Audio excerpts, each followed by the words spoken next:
Kottayam medical കോളേജിൽ വളരെ ദാരുണമായിട്ടുള്ള സംഭവമായി നമ്മളെല്ലാവരും വേദനയോടുകൂടിയാണ് ആ സഹോദരിയുടെ മരണത്തെ നോക്കിക്കാണുന്നത്. ആ കുടുംബത്തിന് ഈ നിമിഷം വരെ നഷ്ടപരിഹാരം പ്രഖ്യാപിക്കാൻ കേരള ഗവൺമെന്റ് തയ്യാറായിട്ടില്ല. ഭാരതീയ ജനതാ പാർട്ടി ആവശ്യപ്പെടുന്നത് 25 ലക്ഷം രൂപ ആ കുടുംബത്തിന് നഷ്ടപരിഹാരം പ്രഖ്യാപിക്കണം. അവിടെയുള്ള മാധ്യമ പ്രവർത്തകരോട് ഈ കോട്ടയത്തെ മാധ്യമ പ്രവർത്തകർ വിളിച്ചു ചോദിക്കണം, ആ വീട്ടിലേക്ക് കടന്നു പോകുന്ന വഴി, അവിടേക്ക് നടന്നു പോകുമ്പോ ശബരിമലയിലെ കരിമലക്കയറ്റം പോലെ മനുഷ്യരുടെ കാല് ചുണ്ടിൽ മുട്ടുന്ന രീതിയിൽ ചെങ്കുത്തായിട്ടുള്ള ഒരു റോഡ്, ഒരു കയറ്റം, കൂരപ്പെരയാണ്. പക്ഷേ ആ വീട് കാണാതിരിക്കാനും മാധ്യമ പ്രവർത്തകർ ആ വീട് നിങ്ങളുടെ ക്യാൻവാസിൽ എടുക്കാതിരിക്കാനും വേണ്ടിയിട്ട് എന്തു ചെയ്തു? അവിടുത്തെ മാർക്സിസ്റ്റ് പാർട്ടിയുടെ ഇവിടുത്തെ തന്നെ മന്ത്രിയുടെ നിർദ്ദേശപ്രകാരം അവരെന്ത് ചെയ്തെന്നറിയുമോ? ആ പെൺകുട്ടിയെയും സഹോദരനെയും നല്ല ഒരു ടെറസ് വീട്ടിലിരുത്തി. എന്താ കാരണം? മരിച്ചുപോയ ബിന്ദുവിന്റെ വീട് ഇന്ന് കേരളം ഒട്ടാകെ കാണാതിരിക്കാൻ വേണ്ടി മാർക്സിസ്റ്റ് പാർട്ടിയുടെ നേതൃത്വത്തിൽ ആ 2 കുട്ടികളെയും നല്ല ഒരു ടെറസ് വീടിൽ കൊണ്ടുപോയി ഇരുത്തി. എന്തിനു വേണ്ടിയിട്ടാണ്? കേരളത്തിലെ ജനങ്ങളുടെ ഹൃദയം അവരുടെ കൂടെ ഉണ്ടാകാതിരിക്കാൻ. മാത്രവുമല്ല, മാർക്സിസ്റ്റ് പാർട്ടിക്കെതിരായി ഈ വകുപ്പ് മന്ത്രി ഹൃദയമില്ലാത്ത വീണയ്ക്കെതിരായി കേരളത്തിലെ ജനങ്ങൾ ചിന്തിക്കാതിരിക്കാൻ ആസൂത്രിതമായിട്ടുള്ള ഒരു ഗൂഢാലോചന അവർ നടത്തുകയുണ്ടായി. ഞാൻ പറയാൻ ആഗ്രഹിക്കുന്നത്, ആ പെൺകുട്ടി രോഗിയായിരുന്നു. ആ പെൺകുട്ടി BSc പഠിച്ചുകൊണ്ടിരിക്കുകയായിരുന്നു. 3 മാസം മാത്രമേ ആ പെൺകുട്ടിക്ക് ഇനി പഠനത്തിന് ബാക്കിയുള്ളൂ. ആ കുടുംബത്തിന്റെ അത്താണിയായിട്ട് മാറേണ്ട ഒരു പെൺകുട്ടിയാണ്. ആ പെൺകുട്ടിയുടെ അച്ഛൻ പറഞ്ഞു, അവളുടെ അച്ഛൻ പറഞ്ഞു, ഞാനല്ല, ബിന്ദു കൂലിവേലയ്ക്ക് പോയിട്ട് ഞാൻ ചെന്നപ്പോ എന്റെ അരികിലേക്ക് വന്നിട്ട് അച്ഛൻ പറഞ്ഞത്, ആ അമ്മയുണ്ടല്ലോ കൂലിവേല ചെയ്ത് രാവിലെ മുതൽ വൈകുന്നേരം വരെ മാത്രം പണിക്ക് പോകുന്ന ആളല്ല. അയൽ വീടുകളിൽ പോയി പല രീതിയിലുള്ള ജോലിയും എടുത്തുകൊണ്ട് മക്കളെ പുലർത്തി പഠിപ്പിച്ച ആ പാവപ്പെട്ടവരുടെ കുടുംബത്തിലെ നാഥയെയാണ് നഷ്ടപ്പെടുത്തിയിട്ടുള്ളത്. 25 ലക്ഷം രൂപ സംസ്ഥാന ഗവൺമെന്റ് അടിയന്തരമായിട്ട് ഈ കുടുംബത്തിന് കൊടുക്കണമെന്ന് ഭാരതീയ ജനതാ പാർട്ടി ആവശ്യപ്പെടുന്നു. കൂടാതെ ആ കുടുംബത്തിലെ ഒരാൾക്ക്, നാഥയെ നഷ്ടപ്പെടുത്തിയ ഈ ഗവൺമെന്റ് ആ കുടുംബത്തിലെ ഒരാൾക്ക് ജോലി കൊടുക്കാൻ സംസ്ഥാന ഗവൺമെന്റ് തയ്യാറാകണം എന്നും ഭാരതീയ ജനതാ പാർട്ടി ആവശ്യപ്പെടുകയാണ്.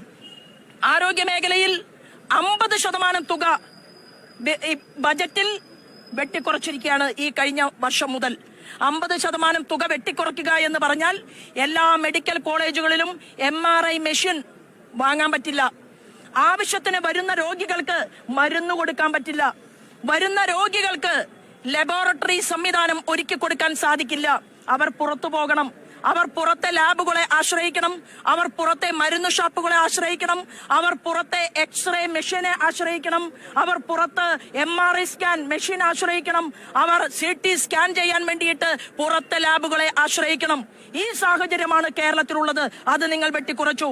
എന്നാൽ 4 വർഷം കൊണ്ട് 60,000 കോടി രൂപ നരേന്ദ്രമോദി കേരളത്തിലേക്ക് നൽകിയിട്ടുണ്ട്, ആരോഗ്യ മേഖലയ്ക്ക് നൽകിയിട്ടുണ്ട്. ആ പണം നിങ്ങൾ എന്താണ് ചെയ്തത്? ധവളപത്രം ഇറക്കാൻ കേരളത്തിലെ ഈ ഹൃദയമില്ലാത്ത വീണയെ ഞങ്ങൾ വീണയോട് ആവശ്യപ്പെടുകയാണ്. നിങ്ങളോട് ഒരു ബഹുമാനവും ഒരാദരവും ഈ സംഭവം മുതലല്ല, കഴിഞ്ഞ കുറെ നാളുകളായി കേരളത്തിലെ ജനങ്ങൾക്കില്ല. എന്താ കാരണമെന്നറിയുമോ? നിങ്ങൾ നീതികേടാണ് കേരളത്തിൽ നടത്തിക്കൊണ്ടിരിക്കുന്നത്. ആലപ്പുഴയിൽ സ്വന്തം ഭാര്യ മരിച്ച് പൊട്ടിക്കരയുന്ന ഒരു ചെറുപ്പക്കാരനെ കണ്ട് നിങ്ങൾ പറഞ്ഞു, ആലപ്പുഴ വണ്ടാനം മെഡിക്കൽ കോളേജില് ആവശ്യമായിട്ടുള്ള സൗകര്യങ്ങൾ ഒരുക്കി കൊടുക്കാം. ഒന്നും ചെയ്തില്ല. പാലക്കാട് ജില്ലാ ആശുപത്രിയിലെ മരണത്തെ സാക്ഷ്യം വഹിച്ചുകൊണ്ട് വീണ പറഞ്ഞു, ഞാൻ എല്ലാം ശരിയാക്കി തരാം. ഇത് മറ്റേ സിനിമയില് കുതിരവട്ടം പപ്പുവിന്റെ ഒരു സീനുണ്ട്. എന്താണ്? ഇപ്പൊ ശരിയാക്കി തരാം. നിങ്ങൾ കേരളത്തിലെ പാവങ്ങളെ ശരിയാക്കി. നിങ്ങൾ ഈ കേരളത്തിലെ സാധാരണക്കാരെയാണ് ശരിയാക്കുന്നത്. നിങ്ങളുടെ ഗവൺമെന്റും മുഖ്യമന്ത്രി പിണറായി വിജയനും 2ാം വരവ് വന്ന് ഈ കേരളത്തിലെ പാവപ്പെട്ടവന്റെ നെഞ്ചിൽ കയറി നിന്നുകൊണ്ട് അവരെയാണ് നിങ്ങൾ ശരിയാക്കിക്കൊണ്ടിരിക്കുന്നത്. നിങ്ങളൊരു സ്ത്രീയല്ലേ? നിങ്ങളൊരു അമ്മയല്ലേ? നിങ്ങൾക്ക് ഒരു മനസാക്ഷി വേണ്ടതല്ലേ? നിങ്ങൾ എന്തുകൊണ്ടാണ് മെഡിക്കൽ കോളേജുകളെ ആവശ്യമായ സൗകര്യങ്ങൾ ഒരുക്കണമെന്ന് ആവശ്യപ്പെട്ടുകൊണ്ട് നിങ്ങൾ എന്തുകൊണ്ടാണ് മുഖ്യമന്ത്രിയുമായി സംസാരിക്കാത്തത്? നിങ്ങൾ സംസാരിക്കേണ്ടതല്ലേ? മുഖ്യമന്ത്രിക്ക് അമേരിക്കയിൽ ചികിത്സിക്കാമെങ്കിൽ, മുഖ്യമന്ത്രിയുടെ മകൾക്ക് സുഖകരമായി ജീവിക്കാമെങ്കിൽ, അവരുടെ ചുറ്റും നിൽക്കുന്ന ആളുകൾക്ക് എന്തിന് തോമസ് ഐസക്കിന് തോർത്തുമുണ്ട് വാങ്ങാൻ വേണ്ടിയിട്ട് നിങ്ങൾ ആയിരക്കണക്കിന് രൂപ എഴുതിയെടുക്കാമെങ്കിൽ, ശൈലജ ടീച്ചർക്ക് കന്നഡ വാങ്ങാൻ വേണ്ടി നിങ്ങൾ ഉദ്ദേശിച്ച പണം എഴുതിയെടുക്കാമെങ്കിൽ, കഴിഞ്ഞ കാലത്ത് നിങ്ങൾ എന്തുകൊണ്ടാണ് ഇവിടുത്തെ പാവപ്പെട്ടവർക്ക് ആവശ്യമായ സംവിധാനങ്ങൾ ആരോഗ്യ മേഖലയിൽ ഒരുക്കി കൊടുക്കാത്തത്? അത് ഒരുക്കി കൊടുക്കണമെന്ന് ആവശ്യപ്പെട്ടുകൊണ്ട് ഞങ്ങൾ തെരുവിലിറങ്ങും. ഞങ്ങൾ നിയമം കയ്യിലെടുക്കുന്നുണ്ടെങ്കിൽ അതിന്റെ ഉത്തരവാദിത്വം കേരളത്തിലെ ഇടതുപക്ഷ ജനാധിപത്യ മുന്നണിയുടെ ഗവൺമെന്റിനാണുള്ളത്. ഞങ്ങൾക്ക് ആഗ്രഹമില്ല തെരുവിൽ സമരം നടത്തണമെന്ന്. ഞങ്ങൾക്ക് ആഗ്രഹമില്ല ഈ മെഡിക്കൽ കോളേജിന്റെ മുന്നിലേക്ക് അവിടെ ബാരിക്കേഡ് വെച്ചാലും ഇവിടെ ബാരിക്കേഡ് വെച്ചാലും പറയാൻ ആഗ്രഹിക്കുന്നത്, എവിടെ ബാരിക്കേഡ് വെച്ചാലും നിങ്ങൾ ജനങ്ങളുടെ ഹൃദയത്തിൽ ബാരിക്കേഡ് വെച്ചിട്ടുണ്ട്. അത് ഞങ്ങൾ പൊളിക്കും. കാരണം ഇവിടുത്തെ ജനങ്ങളുടെ മുന്നിൽ ഞങ്ങൾ ഈ ആരോഗ്യ മേഖലയ്ക്ക് വേണ്ടി കൊടുത്ത പൈസയുടെ കണക്ക് ചോദിക്കാൻ ഞങ്ങൾ ആഗ്രഹിക്കുകയാണ്. നോക്കൂ, സർക്കാർ ആശുപത്രികളിൽ കണ്ണൂർ ജില്ലാ ആശുപത്രി ചോർന്നൊലിക്കുന്നു. മാധ്യമ സുഹൃത്തുക്കൾ, ഞാൻ ഈ പറയുന്ന കാര്യങ്ങളിൽ നിങ്ങൾ റിപ്പോർട്ട് എടുക്കണം. കണ്ണൂരിലെ ജില്ലാ ആശുപത്രി ചോർന്നൊലിക്കുന്നു. ഇന്ന് രാവിലെ മുതൽ ആ വാർത്തയുണ്ട്. തിരുവനന്തപുരം മെഡിക്കൽ കോളേജിലും അതുപോലെ തന്നെ നമുക്കറിയാൻ സാധിക്കും കോഴിക്കോട് മെഡിക്കൽ കോളേജില് മഴക്കാലത്ത് 2024 തന്നെ റിപ്പോർട്ട് ചെയ്തതാണ്. എന്താണ്? ശക്തമായ മഴയെ തുടർന്ന് കോഴിക്കോട് മെഡിക്കൽ കോളേജ് ആശുപത്രിയിലെ അമ്മയും കുട്ടികളും ഉള്ള ആ ശിശു വിഭാഗം, അമ്മയും കുട്ടിയും മാതാവും ശിശുരോഗ വിഭാഗങ്ങളിലേക്കും, അതായത് ഗർഭിണികളായിട്ടുള്ള സ്ത്രീകൾ പ്രസവത്തിന് വേണ്ടി പോകുന്ന, പ്രസവാനന്തര ശുശ്രൂഷയ്ക്ക് പോകുന്ന ആ 2 പ്രദേശത്തും ICUവിലേക്കും വെള്ളം കയറി കെട്ടിടം പൂർണ്ണമായും വെള്ളത്തിൽ മുങ്ങി. രോഗികളെ മാറ്റിപ്പാർപ്പിക്കേണ്ടി വന്നു. എന്നാൽ എന്ത് നടപടിയെടുത്തു വീണ ജോർജ്? നിങ്ങളൊരു നടപടിയും എടുത്തില്ല. പിന്നെയോ തൊടുപുഴ ജില്ലാ ആശുപത്രി, ആ ജില്ലാ ആശുപത്രിയിലെ OP കെട്ടിടം കാലപ്പഴക്കം മൂലം മഴ പെയ്താൽ ശക്തിയായി ചോർന്ന് മേൽക്കൂര ദ്രവിച്ച് നാട്ടുകാർ പണം പിരിച്ചിട്ട് അവിടെ പ്ലാസ്റ്റിക് ഷീറ്റ് കെട്ടി ഇന്ന് ഉപയോഗിക്കുകയാണ്. എന്തേ വീണ ജോർജ് കാണുന്നില്ലേ? നിങ്ങൾക്ക് കണ്ണില്ലേ? ഞാൻ പറയാൻ ആഗ്രഹിക്കുന്നു, കോഴിക്കോട് മെഡിക്കൽ കോളേജിൽ 2 വർഷം മുൻപ് തകരാറിലായ MRI മെഷീൻ ഇതുവരെ വാങ്ങിയിട്ടില്ല. എന്താ വാങ്ങാത്തത്? MRI ചെയ്യാൻ വേണ്ടിയിട്ട് സ്വകാര്യ ആശുപത്രിയിലേക്ക് ജനങ്ങൾ പോകണം. ഇതാണ് വീണയുടെ ആഗ്രഹം. സ്വകാര്യ ലോബിയുമായി കൈ ചേർത്ത് പിടിച്ചുകൊണ്ടാണ് ഈ സർക്കാർ മേഖലയെ തകർക്കാൻ ആരോഗ്യ വകുപ്പ് മന്ത്രി വീണ ജോർജ് പരിശ്രമിക്കുന്നത് എന്ന് പറഞ്ഞാൽ ഒരാളെയും കുറ്റപ്പെടുത്താൻ സാധ്യമല്ല. നിങ്ങൾ അനധികൃതമായിട്ടാണ് കേരളത്തിൽ മുന്നോട്ട് പോകുന്നത്. നിങ്ങളെ കൊണ്ട് കണക്ക് കേരളത്തിന്റെ പൊതുസമൂഹം പറയിപ്പിക്കുമെന്നുള്ള കാര്യത്തിൽ തർക്കമില്ല. കണ്ണൂർ മെഡിക്കൽ കോളേജില് ഞങ്ങൾ ഡോക്ടർമാരുമായിട്ട് ബന്ധപ്പെട്ടു. നോക്കൂ, പല ഡിപ്പാർട്ട്മെന്റുകളിലും ഡോക്ടർമാരില്ല. അവിടെ ഗ്യാസ്ട്രോ സർജറിക്ക് ഒരാൾ പോലുമില്ല. 4 വർഷമായി കണ്ണൂർ മെഡിക്കൽ കോളേജില് ഗ്യാസ്ട്രോ സർജറി മുടങ്ങിക്കിടക്കുകയാണ്. അവിടെ തന്നെ ക്യാൻസർ ചികിത്സയ്ക്കുള്ള തെറാപ്പി യൂണിറ്റ് 2020 തകരാറിലായി. ഇതുവരെ ആ ക്യാൻസർ പേഷ്യന്റിന് ആവശ്യമായിട്ടുള്ള ഒരു തെറാപ്പി യൂണിറ്റ് അവിടെ വെക്കാൻ വേണ്ടിയിട്ട് ആരോഗ്യ വകുപ്പിന് സാധിച്ചില്ല. അവിടെ ഇപ്പൊ പറയുന്നത് എന്താണ്?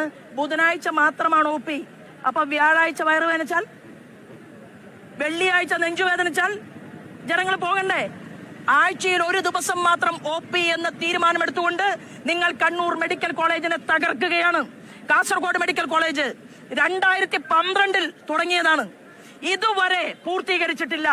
എത്രയോ കുട്ടികൾ എൻഡോസൾഫാൻ ദുരിതം പേറുന്ന ആ കാസർഗോഡ് മെഡിക്കൽ കോളേജില് എത്രയോ കുട്ടികൾ നരകയാതന അനുഭവിക്കുന്ന നാട്ടിൽ നിങ്ങൾ ആ മെഡിക്കൽ കോളേജിന്റെ പണി ഇതുവരെ പൂർത്തീകരിച്ചിട്ടില്ല. 275 ജീവനക്കാർ വേണം. 95 പേരെ നിങ്ങൾ സെലക്ട് ചെയ്തു. അതെങ്ങനെയാണ് എന്നതിനെ കുറിച്ച് പിൻവാതിൽ നിയമനങ്ങളുടെ കഥകൾ അത് മാധ്യമ സുഹൃത്തുക്കളുടെ മുന്നിൽ പറയുമ്പോൾ ആ കണക്ക് ഞങ്ങൾ പറയാം. അതിൽ തന്നെ 275 പേർ വേണ്ടെടുത്ത് 80 പേര് മാത്രമാണ് ജോലിയിൽ പ്രവേശിച്ചിട്ടുള്ളത്. അത് ഇപ്പോഴും പാതി വഴിയിൽ നിൽക്കുകയാണ്. സർക്കാർ ആരോഗ്യ മേഖലയ്ക്കായി ബജറ്റിൽ അനുവദിക്കുന്ന തുക അത് നിങ്ങൾ കുറയ്ക്കുകയും കേന്ദ്രം നൽകിയിട്ടുള്ള ഈ 60,000 കോടി രൂപ ഇത് നിങ്ങൾ പലയിടത്തേക്കും വകമാറി ചെലവഴിക്കുകയും ചെയ്തിട്ടുണ്ട്. ഇതിന്റെ കണക്ക് പറയാൻ നിങ്ങൾ ബാധ്യസ്ഥരാണ്.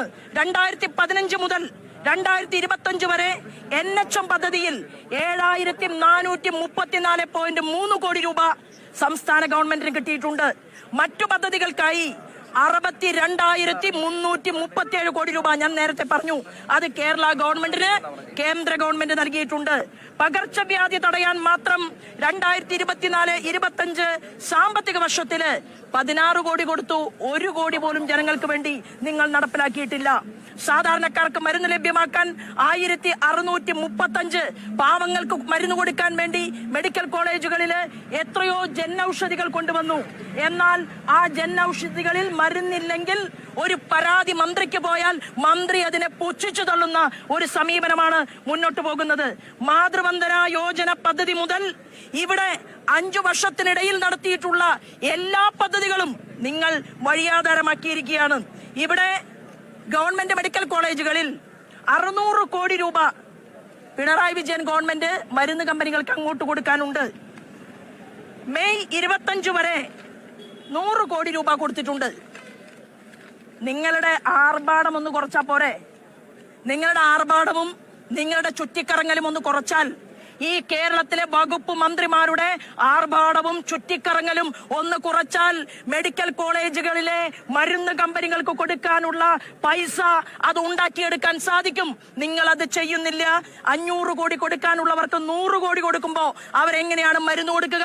പിന്നെ മരുന്ന് നിർമ്മിക്കാൻ നല്ല കഴിവും പ്രാപ്തിയുമുള്ള ചെറുപ്പക്കാരികളും ഡോക്ടർമാരും സ്പെഷ്യലിസ്റ്റുകളും ഒക്കെ കേരളത്തിലുണ്ട്. നമ്മുടെ കുട്ടികളും നല്ല ബുദ്ധിയുള്ള കുട്ടികൾ തന്നെയാണ്. അവർ കർണാടകയിലും ആന്ധ്രയിലും തെലങ്കാനയിലും പോയി മരുന്ന് കമ്പനികൾക്ക് വേണ്ടി മരുന്നുണ്ടാക്കുന്നു. കേരളത്തിൽ ഒരു മരുന്ന് നിർമ്മാണ കമ്പനി പോലും, പണ്ടത്തെ ആലപ്പുഴയിലെ കമ്പനി കഴിഞ്ഞാൽ ഒരു കമ്പനി പോലും കേരളത്തിലില്ല. എന്താ കാരണം? ഒരു വർഷം 1150 കോടിക്ക് 3 മാസം കൂടുമ്പോൾ, ചെറിയ കണക്കാണ്, മരുന്ന് വാങ്ങുന്നുവെന്നുള്ള ഒരു കണക്ക്. അത് ഞങ്ങളിപ്പോ പരിശോധിക്കുന്നുണ്ട്. അതിന്റെ സാങ്കത്യം ഞങ്ങൾ മനസ്സിലാക്കിയതിനു ശേഷം മാധ്യമ സുഹൃത്തുക്കളുമായിട്ട് ആ വിഷയം പങ്കുവയ്ക്കും. പ്രധാനപ്പെട്ട മരുന്ന് വിതരണ കമ്പനികളെല്ലാം കേരള സർക്കാരിന് നൽകുന്ന സപ്ലൈ അവർ നിർത്താൻ തീരുമാനിച്ചിരിക്കുകയാണ്. 1 മാസം മുമ്പ് അതിൽ 52.4% കമ്പനികൾ സപ്ലൈ നിർത്തിയിരിക്കുകയാണ്. 216 ഫാർമസ്യൂട്ടിക്കൽ കമ്പനികൾ മുൻപ് സർക്കാർ കരാറിൽ കേരളത്തിൽ പ്രവർത്തിച്ചിരുന്നു. ഇന്നത് 187 കുറഞ്ഞിട്ടുണ്ട്. ഞാൻ പറഞ്ഞു വന്നത്, കേരളത്തിലെ ആരോഗ്യരംഗത്തെ പാടത്തകർക്കാനുള്ള എല്ലാ ശ്രമങ്ങളും വീണയുടെ നേതൃത്വത്തിൽ, അത് മുഖ്യമന്ത്രിയുടെ നിർദ്ദേശപ്രകാരം ഇവിടെ കേരളത്തിൽ നടന്നുകൊണ്ടിരിക്കുകയാണ്. പക്ഷേ ജനങ്ങളെ കബളിപ്പിക്കാൻ വേണ്ടി, എനിക്ക് വളരെ സങ്കടമുണ്ട് എന്ന് കാണിക്കാൻ വേണ്ടി കുഴഞ്ഞു വീഴുക, ബോധക്ഷയം അനുഭവിക്കുക. ശിവൻകുട്ടിയെ പോലെയല്ല എന്ന് മാത്രമേ ഉള്ളൂ. ശിവൻകുട്ടി നിയമസഭയുടെ അകത്താണ് വീണത്. ഇത് ശിവൻകുട്ടിയെ പോലെയല്ല എന്ന് മാത്രമേ ഉള്ളൂ. ഈ വീണ ഈ കുടുംബത്തോട് ആത്മാർത്ഥത പുലർത്തണം. ഈ കുടുംബത്തിന് ഒരാൾക്ക് ജോലി കൊടുക്കണം, 25 ലക്ഷം രൂപ നഷ്ടപരിഹാരം കൊടുക്കണം. ഞങ്ങൾ തെരുവിൽ തന്നെയാണ്. ഞങ്ങൾ സമര രംഗവുമായി, പോരാട്ടവുമായി ഞങ്ങൾ കേരളത്തിൽ മുന്നോട്ട് പോകാനാണ് ഞങ്ങൾ ആഗ്രഹിക്കുന്നത്.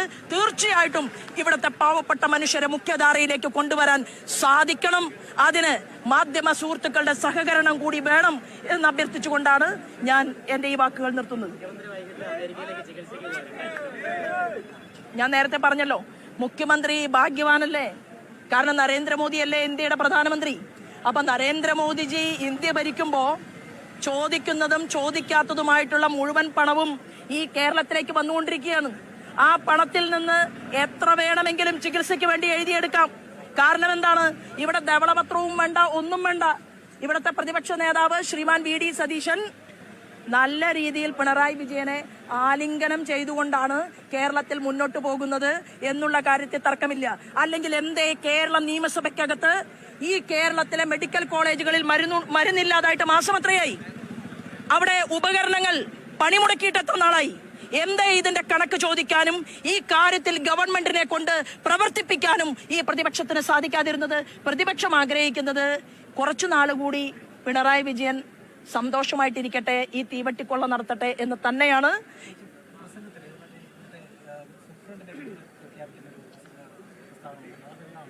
കാരണം അല്ല, ഈ കോട്ടയം മെഡിക്കൽ കോളേജിലെ സൂപ്രണ്ട് മനുഷ്യരെ സ്നേഹിക്കുന്ന, രോഗികളെ സ്നേഹിക്കുന്ന, നമ്മുടെ വടക്കാഞ്ചേരിയിലെ മുളങ്കുന്നത്ത് കാവിൽ നിന്ന് ഞാനൊരു BJP കാരിയാണ് എന്ന് കൃത്യമായിട്ട് ഈ മെഡിക്കൽ കോളേജിലെ സൂപ്രണ്ടിന് അറിയാം എത്രയോ രോഗികളെ, ഇതെന്റെ അനുഭവമാണ് ഞാൻ പറയുന്നത്, എത്രയോ രോഗികളെ കോട്ടയം മെഡിക്കൽ കോളേജിലേക്ക് റെഫർ ചെയ്യുമ്പോൾ ആ രോഗികൾക്ക് വേണ്ടിയിട്ട് 24 മണിക്കൂറും പണിയെടുക്കുന്ന ഒരു മനുഷ്യനാണ് കോട്ടയം മെഡിക്കൽ കോളേജിലെ സൂപ്രണ്ട്. ഞാൻ ഒറ്റക്കാര്യമേ പറയുന്നുള്ളൂ, സൂപ്രണ്ട് വെറുതെ നട്ടല് വളയ്ക്കരുത്. കോട്ടയം മെഡിക്കൽ കോളേജിലെ ബഹുമാനപ്പെട്ട സൂപ്രണ്ട് വീണയുടെ മുൻപിൽ, വാസവന്റെ മുന്നിൽ നട്ടല് വളയ്ക്കേണ്ട കാര്യമില്ല. ഇതാരുടെയും കുടുംബ സ്വത്തല്ല. ഇത് കേന്ദ്രം കൊടുത്ത 60,000 കോടി രൂപയിൽ നിന്ന് എടുത്തുകൊണ്ട് കേരളവും കേന്ദ്രവും ഒരുമിച്ചാണ് ഇവിടുത്തെ രോഗികളെ നോക്കുന്നതെങ്കിൽ അദ്ദേഹത്തിന്റെ തലയിലിടാൻ ഞങ്ങൾ സമ്മതിക്കില്ല. അദ്ദേഹമല്ലല്ലോ പറഞ്ഞത്, വീണയല്ലേ പറഞ്ഞത് അവിടെ ആരുമില്ല, ആ ഭാഗം ഉപയോഗിക്കുന്നില്ല, രോഗികൾ അവിടേക്ക് പോകുന്നില്ല എന്നുള്ള നട്ടാൽ മുളയ്ക്കാത്ത പച്ച നുണയല്ലേ ഒരു മന്ത്രി പറഞ്ഞത് കേരളത്തിലെ ജനങ്ങളുടെ മുന്നിൽ? തെറ്റല്ലേ അത്? അപ്പൊ അതുകൊണ്ട് തെറ്റുപറ്റി എന്ന് പറയാൻ അതിനുള്ള ആർജവം കാണിക്കണം, ആ തെറ്റിനെ തിരുത്താൻ അതിന് തയ്യാറാകണം എന്നാണ് ഭാരതീയ ജനതാ പാർട്ടി ആവശ്യപ്പെടുന്നത്.